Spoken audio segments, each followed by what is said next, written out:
I'm going to talk a bit today, in this beautiful spring sunshine, about front gardens and about utilising your front garden as a growing space. If, like me, you have a very tiny garden, oh wow, that's my cat. Yes, Tilly.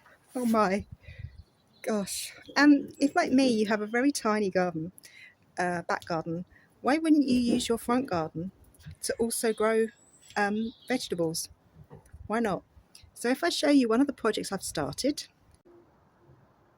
so if I show you step one of transforming my front garden, now you're going to think, what a mess. And yeah, it looks like a mess. I'm very much halfway through the project and I'm at that stage where you're almost like when you're cleaning a room, you take all the rubbish out and it looks worse before you can make it look beautiful again. So this was a big old conifer bush, massive. You can actually see how much space it took up by the outline of my lawn here. I've removed all of the green foliage. So now you're left with is the skeleton of the tree, basically. My next step with my trusty tree saw, just a hand saw, is to remove as much of this as I can. I will keep the roots in, firstly because of, I don't know how on earth I'd get them out. I think that would be a massive job. But two, it's so close to the house. I think there's a risk that I could disturb the foundations and cause some issues there. So once I got rid of as much of this as I can, my first step, I think in year one, is to plant this up with pots, Mediterranean herbs, tomatoes maybe. My back garden is it's a lovely garden, but it's very shaded.